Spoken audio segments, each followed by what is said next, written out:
Do you recognize these accents? I got to come into the cage and break them back into place, the thing balloon there. It was crazy, like literally a whole Kim Kardashian, like. Got the knife, cut open their spleen and drink their fluids. Believe it or not, these people are speaking in English. Same language, different sounds. English is spoken in so many places around the world, and each region has its own way of saying things. Some are easy to understand, and others not so much. In this video, I'm going to walk you through 10 of the most common English accents. The ones you're most likely to hear in movies, travel videos, or chatting with people from around the world. By the way, guys, I'm a little bit sick today, so sorry if my voice is not as clear as usual. Let's get into it. All our deed. If he was a wee bit closer, I could love a caber at him, can. Yep, that was English. This is your typical Scottish accent, so it's strong, fast, and full of character. It's got a bit of a rough edge, and depending where someone is from in Scotland, it can be really hard to understand if you're not used to it. But once your ears adjust, it's actually a really fun one. So it's bold, confident, and super expressive. Shouldn't you come out to play with the big boys, Ian, because you're about to get a proper Scottish welcome. I'm sorry? Depending on where you are in Scotland, the accent changes a lot. You've probably heard this accent if you've watched the Shrek films. I know what.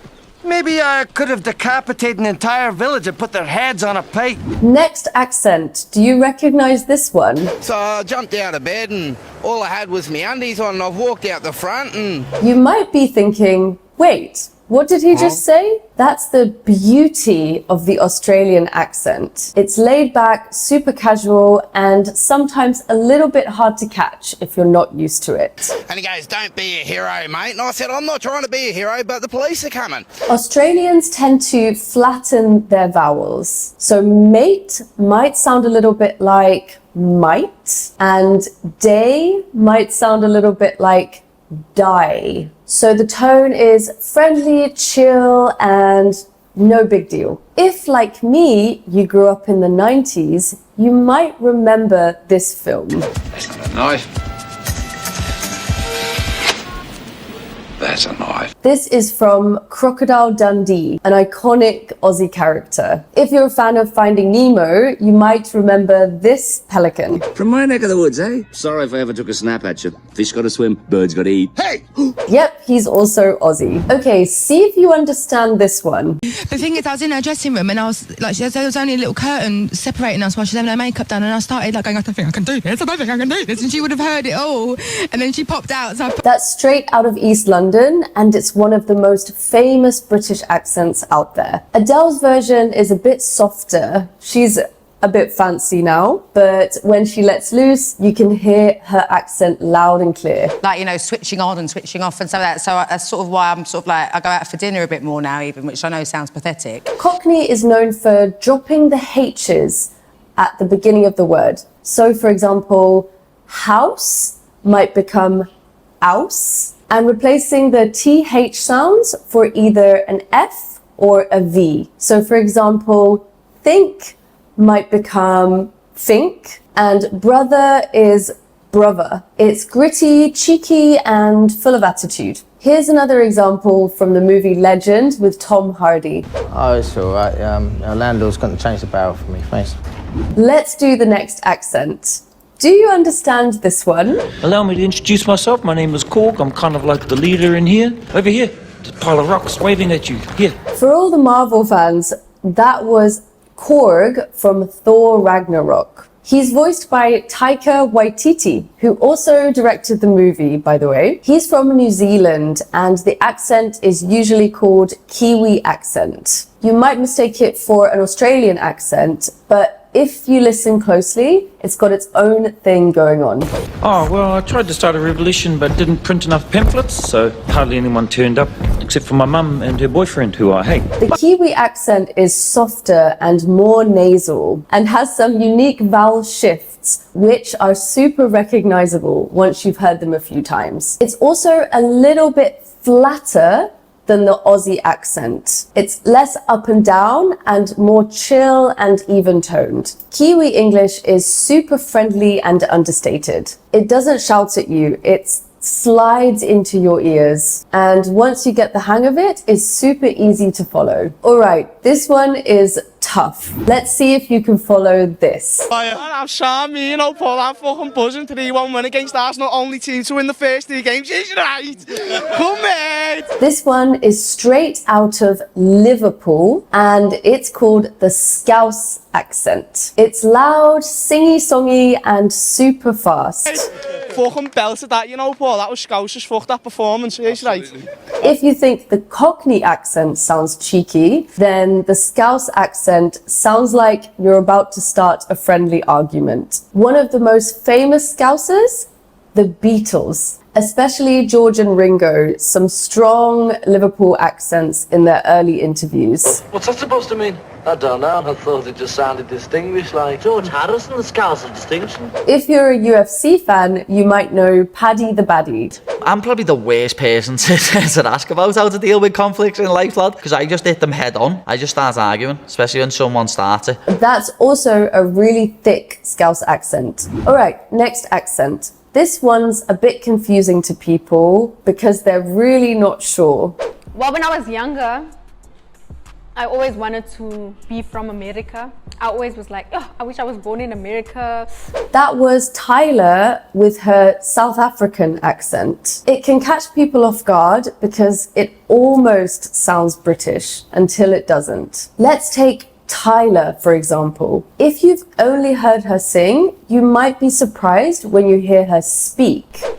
But as I grew up, I realized like how amazing my childhood was in South Africa. Like the culture, the people, the music, the vibe. Her accent is soft, smooth, and distinct. A mix of British influence, Afrikaans rhythm, and just a bit of local spice. South African English often has a variety depending on the region or the background. So Tyler's version isn't just one type, but overall it's beautiful, precise sounding with an international twist. Okay, next accent. This is an easy one. It feels so familiar and very... This is the American accent. There are tons of regional styles and they can sound really different from each other. So let's break down some of the most famous American accents. General American, aka TV English. You're sitting there on the bench and you just thought, is anyone going to watch? That's exactly right. What did you say? This is the accent you'll hear in movies, TVs, sitcoms. It's super neutral, no strong flavor.